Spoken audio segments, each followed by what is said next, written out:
he was in a 45-degree dive and he never pulled out of it. And when we got there, it was like the world was on fire. I mean, everything was burning, you know, trees, brush, the ground. Some guy was cutting through the perimeter and he found a bloody pair of dog tags, and whatever happened, never knew. What do we want to do here?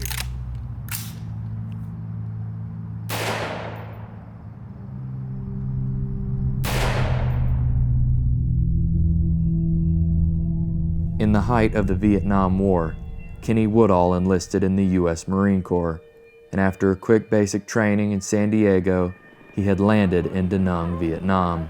And it seemed to me like everything was a total cluster. We got herded to some kind of, you know, sorting center where you went here or you went there. And they said I was going to Dong Ha, which is right up on the DMZ, far north as you can go. It took 4 days of traveling through unknown terrain via planes, jeeps, and foot to reach his outfit at Hill 88. It was 88 meters above sea level.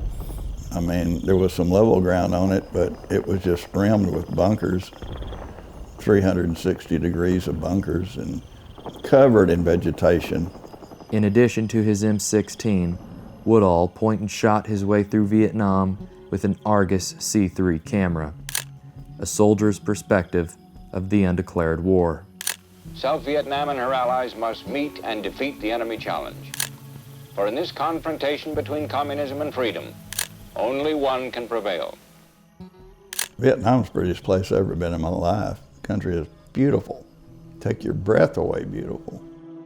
In one of his first daytime patrols off Hill 88, Woodall came face to face with 5 enemy soldiers.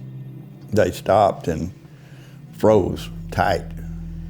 And I knew something had to give, and something did. They busted on me. They went to my left and they went to my right, and one went straight down the trail. And on that first shot, I knew I aimed high. On that second shot,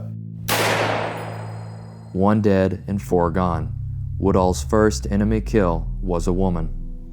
And her blood just completely filled the trail. And you could see that some of her brains were coming out. Everybody in the platoon was acting like I just scored the home team's winning touchdown, you know, pounding me on the back and stuff like that. And upon orders, her body was tied up and brought back to base. Woodall remained at Hill 88 for roughly 2 months. in the Marine Corps' strange way of doing things, I got promoted to Lance Corporal over that. 1 rifle shot, imagine that. In November of 1968, the 26th Marines were pulled from Hill 88 and assigned to Operation Meade River. Where's Charlie? The objective, remove the Viet Cong R-20 and PAVN 1st Battalion from Dodge City. Go! Even the locals called it out there. People didn't go there. And that was all triple canopy jungle. There was no villas, no dikes, no nothing. That was all up and down mountains. Constantly crossing streams, you know. We didn't see the sunshine for 17 days. 6 days in, the 26th Marines found an NVA Viet Cong outpost, and as they approached, the company commander accidentally discharged a 1911 Colt. They started shooting, we started shooting, and we started up that hill. I noticed I was looking down the line, and every once in a while you'd see somebody drop, and you couldn't do nothing about it, you just had to keep going. And then we got on the top of this thing, and it was flat on the top. By the time they reached the hilltop, all enemy soldiers were gone, off preparing a counterattack for nightfall. The irony of all of this was we took over their position. Our Vietnamese could put a mortar practically in your hip pocket. I mean, they were walking around their same hole.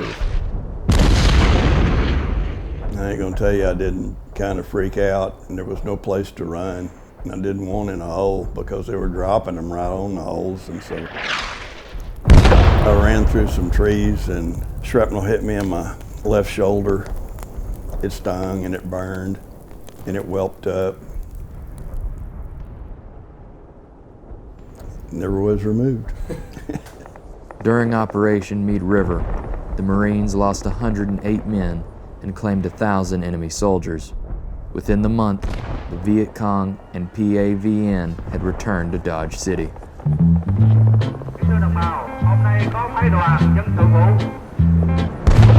Jungle war, jungle war, fighting, swearing, sweating, dying, jungle war. This jungle war is taking the lives of many brave true lads who marched away from the USA, left home and mom and dad. Some are